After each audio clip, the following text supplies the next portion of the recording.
Bueno, bienvenidos a este video donde vamos a comenzar nuestra exploración del lenguaje C++, y hoy hablaremos sobre un concepto fundamental en la programación que son las variables y los tipos de datos.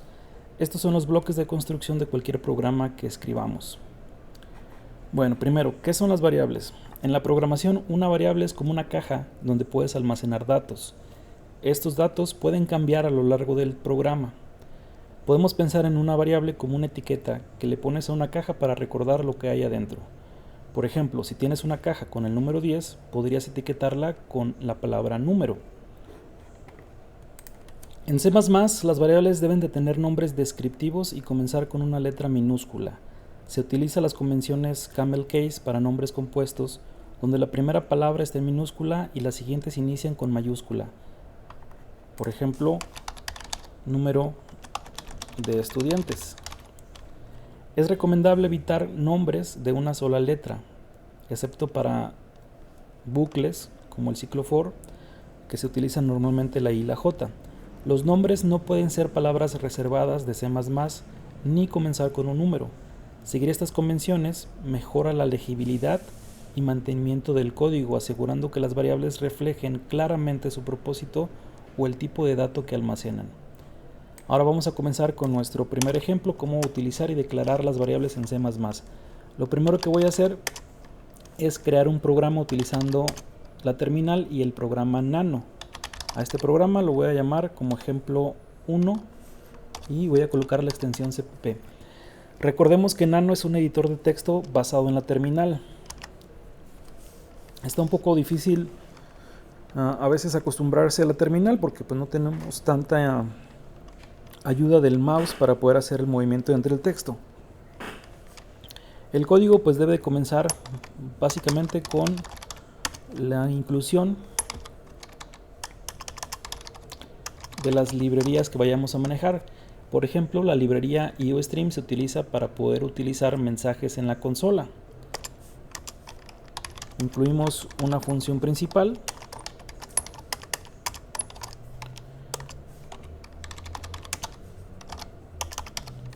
y podemos imprimir como base un hola mundo.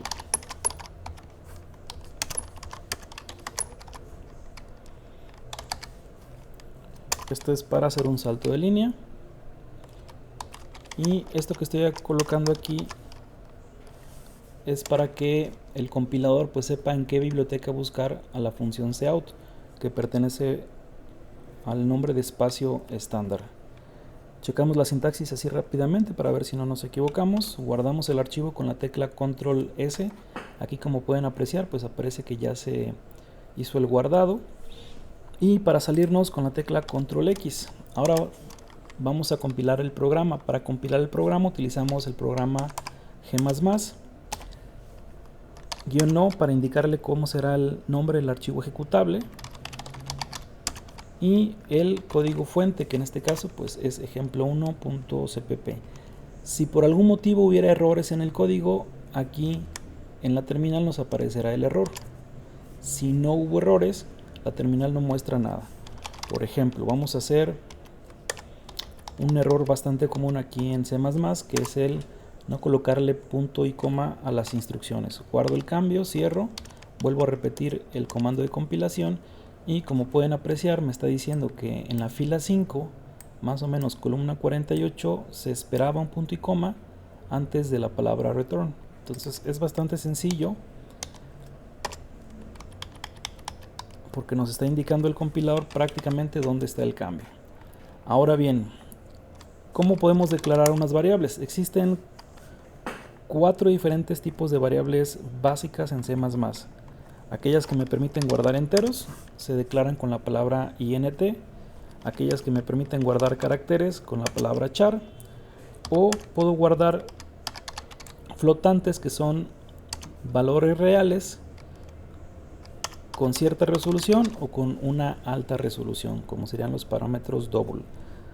Me faltó también mencionar las variables bool, y pues hay diferentes formas estándares de poder hacer la declaración de estas variables. Vamos a modificar nuestro ejemplo para agregar y mostrar una variable entera en el cout.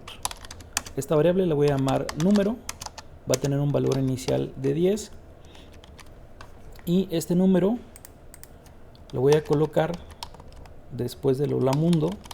Vamos a poner aquí unos 2 puntos, otro carácter menor y simplemente ponemos la palabra número. Guardamos, compilamos el proyecto, corremos el ejecutable con punto diagonal,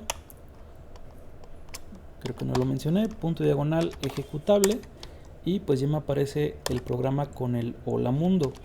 Si yo por ejemplo hago un cambio durante el programa en la declaración inicial de la variable, por ejemplo le digo que número es igual a el mismo valor que tenga más 1, pues ahora el valor que tendrá la compilación pues será de 1 más.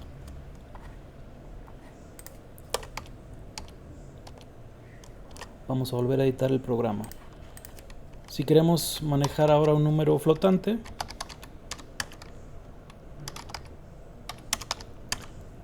simplemente lo declaramos, o un valor doble, simplemente lo declaramos. Y para poder mostrarlo, podemos aquí hacer una concatenación de caracteres separados por comas.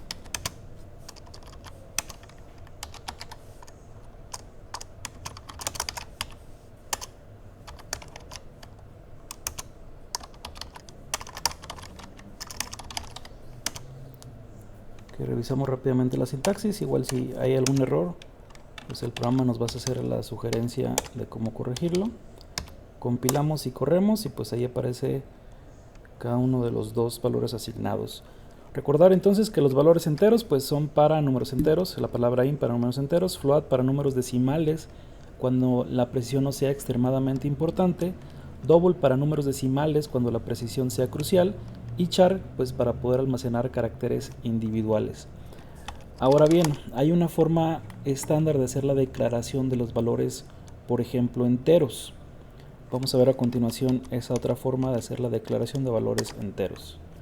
Voy a regresar aquí al programa y voy a regresarlo a como originalmente hicimos la primera modificación.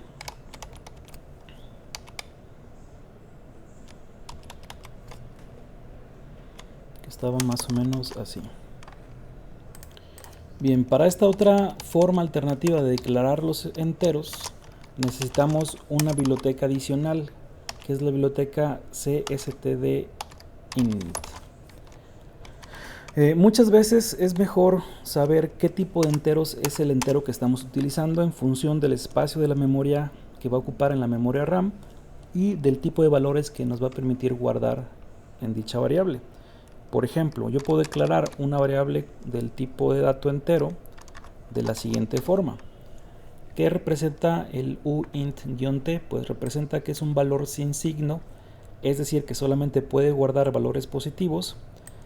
Me representa un entero que tiene 8 bits en la memoria RAM y lo cual permite poder guardar o almacenar valores, el cual se le conoce como el rango de una variable, entre 0 y 255.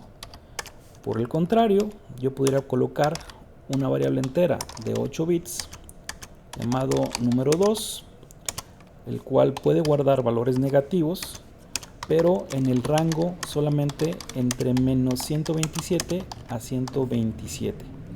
Si queremos mayor rango de valores posibles, podemos colocar una variable, digamos de 32 bits, entera con signo, número 3, que pueda poder guardar valores mucho más grandes, como un valor a lo mejor podría ser el 12.000, tanto positivos como negativos, y el rango pues también va incrementando.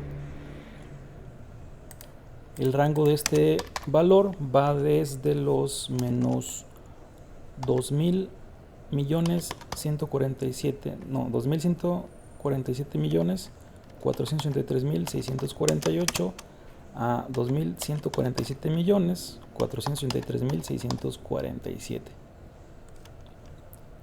En algunos casos también pues muchos compiladores utilizan la palabra long int, para poder hacer la declaración de los valores, el cual representa pues también un tipo de dato específico. Por ejemplo, un long int equivale a una variable de 64 bits de longitud de memoria, los cuales pues puede tomar sistemas de valores mucho más grandes. Esto depende más del compilador, si se le asignan un espacio en memoria de 8 bytes o un espacio en memoria de 4 bytes. Es importante verificar cuál es el sistema que estamos utilizando. En el C estándar solo se garantiza que un long int sea al menos tan grande como un int, pero el tamaño exacto puede variar. Estas son otras formas alternativas de poder declarar las variables enteras. Esto no aplica tanto para las variables flotantes o dobles, ni para las variables de tipo carácter. Por ejemplo, una modificación de las variables de tipo carácter serían las variables de carácter en vector, pero pues ya eso sería tema también de los vectores en programación y nos vamos a extender un poquito más. Con esto hasta aquí quiero dejar el video, nada más para ver cómo es la declaración de las variables en C++ utilizando la línea de comandos. Gracias.